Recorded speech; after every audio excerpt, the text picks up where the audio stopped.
Hello and welcome to Rajya Sabha TV. You're watching To The Point. Now, the Expert Committee on Privacy has submitted their report, and joining us for this interview is Justice A P Shah, who is heading this expert panel on privacy. Thanks a lot for joining us, sir.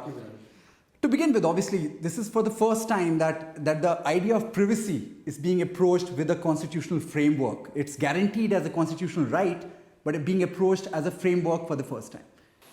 See, initially the Supreme Court refused to recognize privacy as a fundamental right under Article 21, particularly with reference to right to liberty. But if subsequent judgments, the Supreme Court held that this is a right, privacy is a fundamental right implicit in Article 21.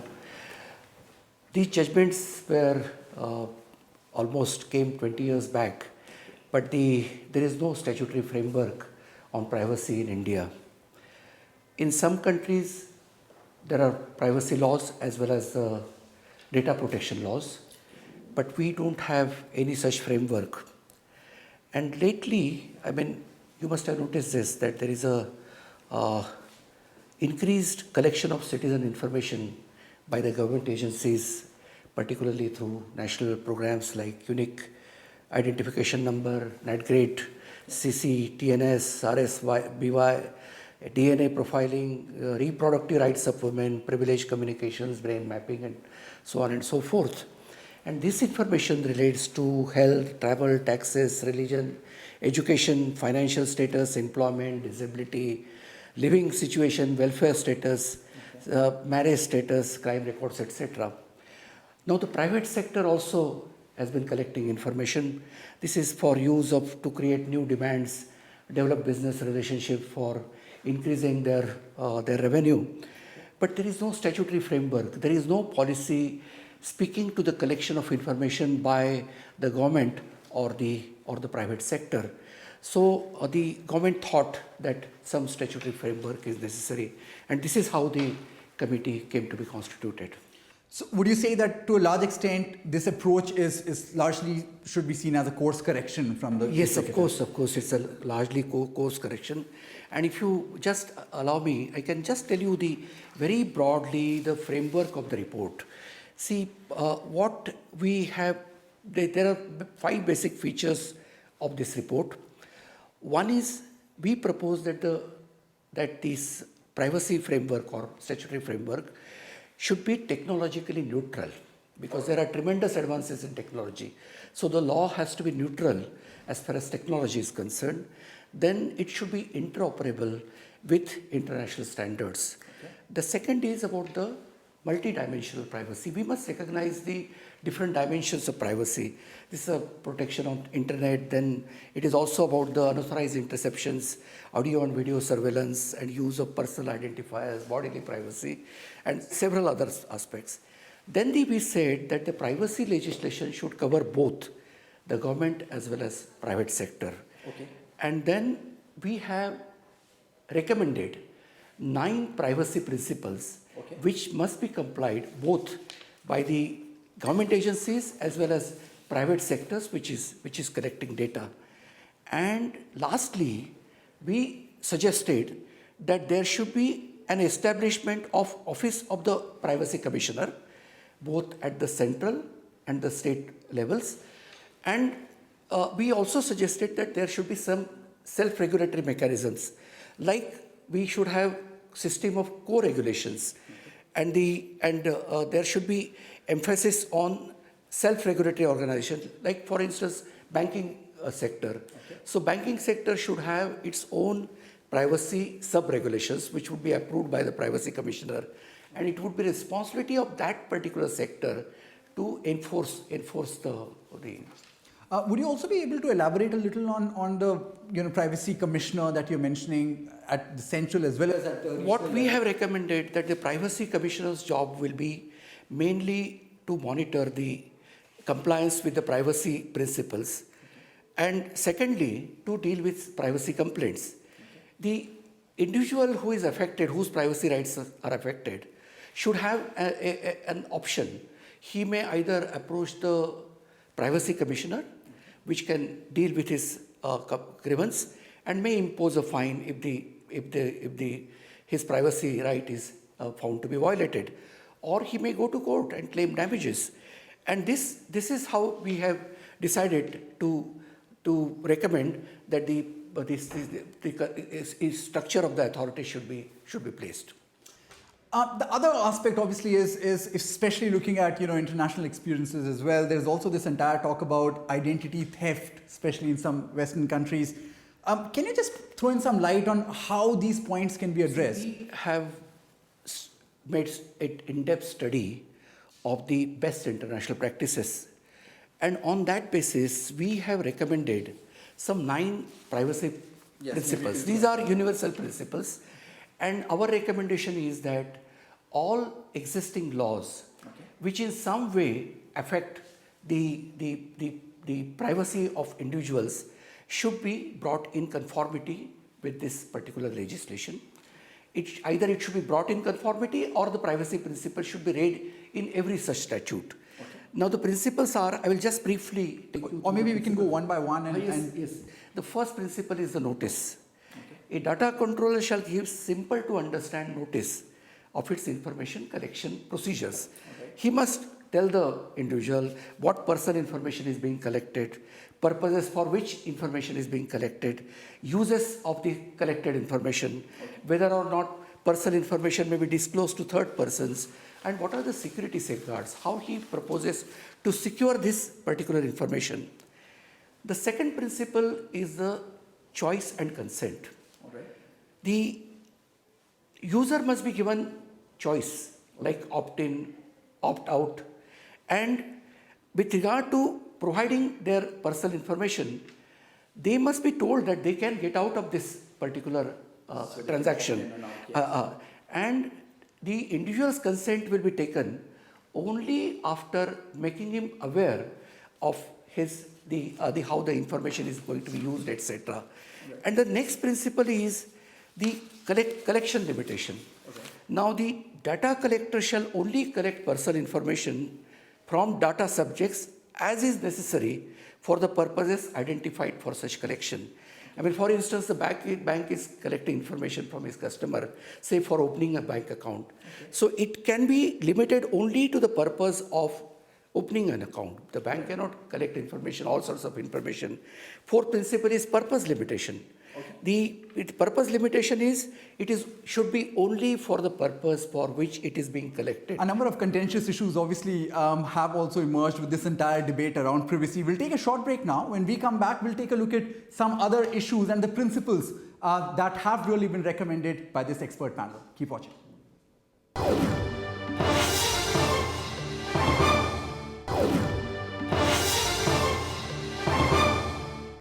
Welcome back. We are talking to Justice A P Shah. His expert panel has made recommendations for the idea of privacy and how a legal framework can really be brought in place to address the concerns. We've taken a few points, Justice Shah, on the various principles that are already that you've recommended. Just take us through a few other points that can address. Just let me finish with the principles very quickly. I was on the purpose limitation, that it can be collected only for the purpose for which it is to be used. Then access and correction. I mean, if the individual wants to have access to his information and wants to correct it, amend it, or modify it, he can do it. Then the next principle is disclosure of information can be only with the consent of the individual. It need not be taken every time when the data is disclosed to the third party, but there should be clear notice to the individual that his data is going to be disclosed to the third party. Then there is a security. I mean, that's the responsibility not only of the data collector, but if the data collector is going to transfer the data to some third party, then naturally it will be also responsibility of the third party to ensure security of the data. Then it has to be openness, has to be open and transparent systems, and ultimately accountability, that the data controller shall be accountable for complying with the measures which are laid down by these principles. All right, when we really talk about how eventually when it's implemented, there is also this debate around, to what extent can you really go. There's also this debate that, some details like personal information, like say medical records and all these should not really be, they cannot be made public. The issue of RTI, to what extent can we really integrate, the idea of privacy and also the right to information? Let me explain.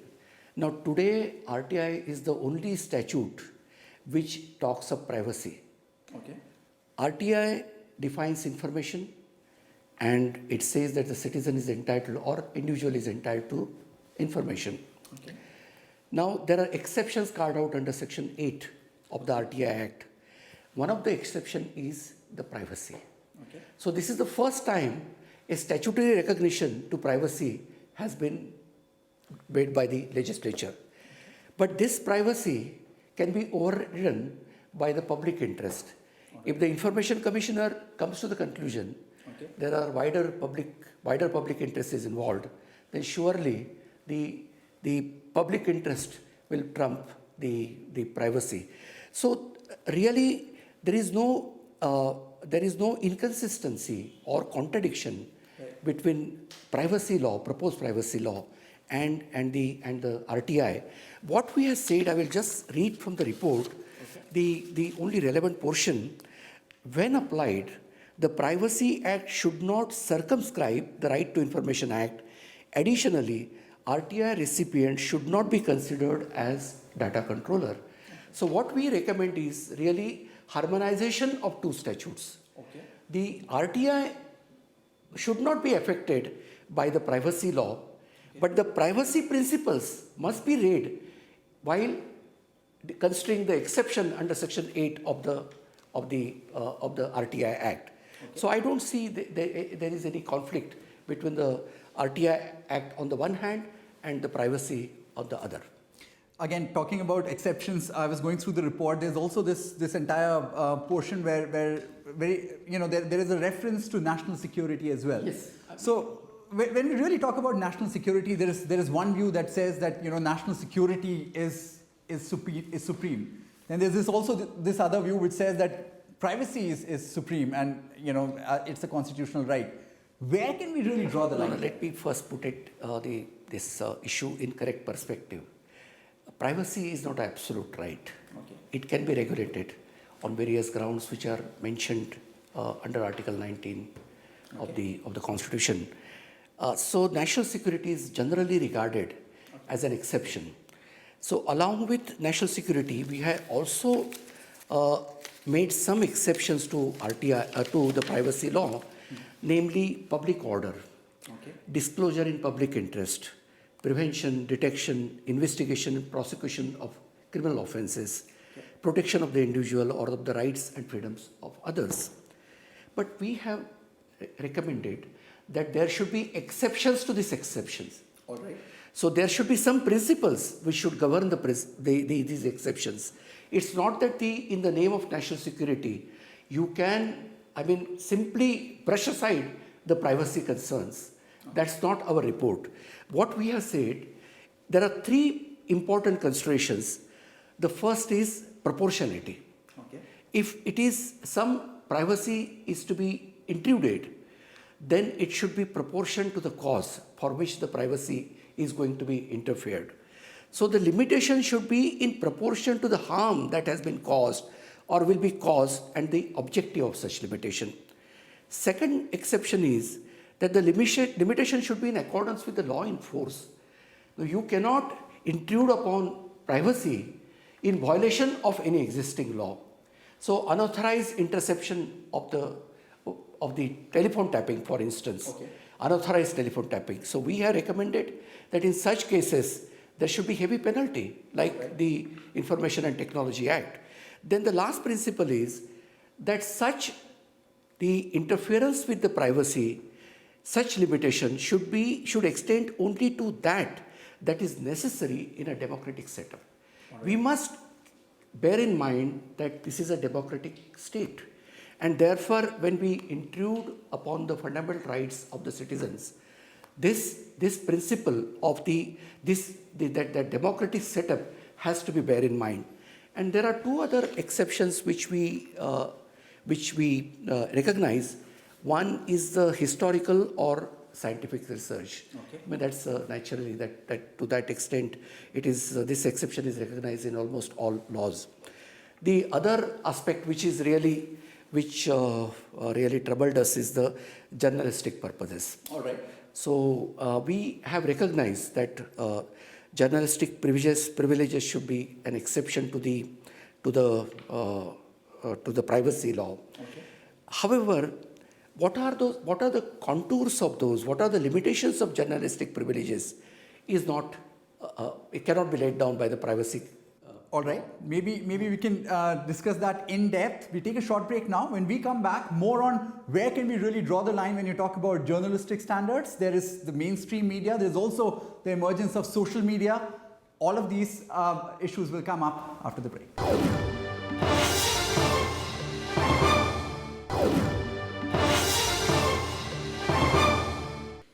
Welcome back. We are having a discussion with Justice A P Shah. His panel has made recommendations. We've gone through the principles, we've gone through the various aspects of it, including security, the right to information.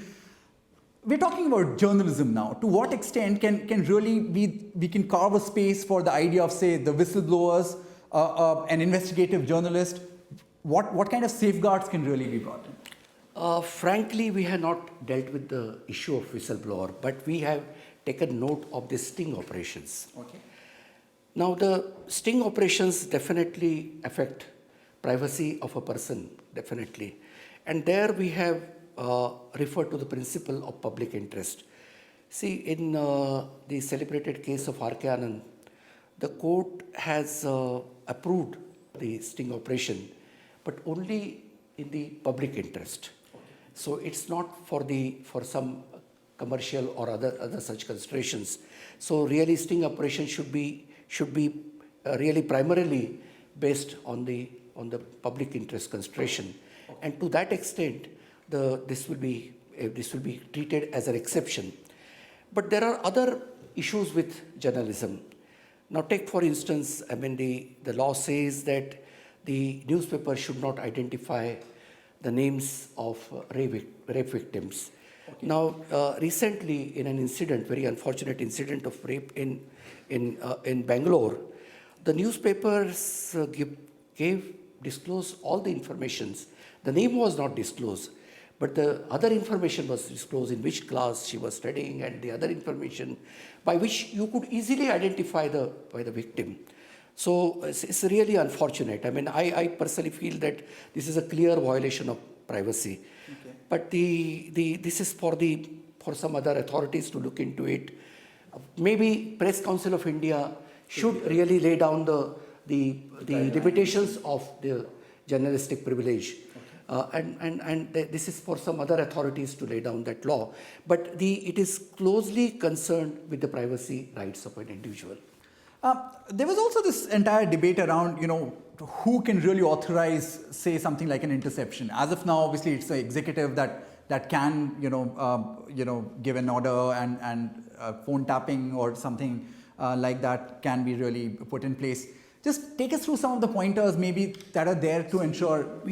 There are two laws which are now which govern the field. One is the Indian Telegraph Act, yes, and the second is the Information Technology Act. Now, the common feature amongst these two acts is that the interceptions or access is done on the basis of executive approval. It's in most of the European countries, and I think even in US, the wiretapping cannot be done without the permission of the court. So we have expressed our concerns that it is being done only on the basis of the executive authority. The Supreme Court of India has laid down some guidelines, and then has also laid down some framework for the interruption, and it is proved to be not effective, and we should have a relook at this issue, particularly in the context of the recent case of Nira Radia. I do not wish to make any comment on the case, which is now sub judice, yes, and is being considered by the Supreme Court. But the issue is whether how, on a basis of an anonymous letter, yes, this wiretapping could continue for almost more than a year. Yes. So what we have said is that it should be ordinarily for 60 days. Okay. Interception cannot go beyond 60 days. And in any event, it should terminate after the expiry of 180 days. The other aspect which I personally feel is that yes, initially in view of the emergent situations, Yes. it may be necessary that the interception may be carried out with the permission of executive. But after say 15 days or a month, the court permission should be made mandatory. Okay, so For continuation, court's permission should be made mandatory. Okay. It is not. There is somewhere in the newspaper I read that this might hamper the working of the investigating authorities. That's not correct, because what I am proposing is that it should be initially done with the approval of the executive, and thereafter the agency should go and seek the permission of the court, and which proceeding would be absolutely confidential, okay, like the executive. It's not accessible to anyone. Once again, going back to the idea of international practices, and there's also this sense that what happened in the UK with News of the World could also be a reference point to really look at the condition in India and a number of cases in India. Have we also set up, like in your recommendations, is there also a reference to perhaps looking at case studies like that? I must state that compared to the media in Western countries and what particularly happened, say in UK in News of the World case, I mean, compared to that, our media is much more restrained. Okay. But you see, keeping in mind that the electronic media has today a very large coverage, and it is being watched by millions of people, it is desirable that there should be some norms prepared, framed in consultation after constituting a high-powered committee, of which even the media should be a member. All right. In conclusion now, sir, you have made your recommendations. The committee, which has been working since January, has completed their report. Recommendations have been made. What next? What are your expectations when finally the government will see? Our brief was very limited. Our committee was not supposed to draft the law, yes, but our job was only to make the recommendations. We have made the recommendations, and it is for the concerned department to enact the law. And I hope that the privacy law, which will be drafted by the government, the concerned department, I think it's DOPT, will be in consonance, at least to large extent, which will accept the recommendations made by the committee. And just lastly, what is your sense from here on, if this framework is in place, can a common man who is a little unsure about all these other policies like Aadhaar and NatGrid and all these agencies coming up, like you referred to? Yes, since you mentioned about Aadhaar, I may make just a short comment on that. See, we have examined Aadhaar and the UID bill of 2010, and we find that there are certain missing provisions. For instance, according to UID, Aadhaar is completely voluntary, but we feel that there should be a specific provision for opt-in and opt-out. And secondly, there should be also a specific provision that the fact that a person is opting out of Aadhaar does not mean that he will be denied the basic facilities which are available, which are admissible to him under the government schemes. So I feel that all these laws should be now brought in conformity with these are universal principles, and this is how really we should look ahead for protection of the privacy. Thanks a lot for having this discussion with us, Justice Shah. At the end of the day, with a number of policies lined up, Aadhaar, national, the NatGrid, and a number of other measures, it remains to be seen whether at the end of the day, while all the policies are on, can this framework really give the common man his right to privacy? Thanks a lot for watching.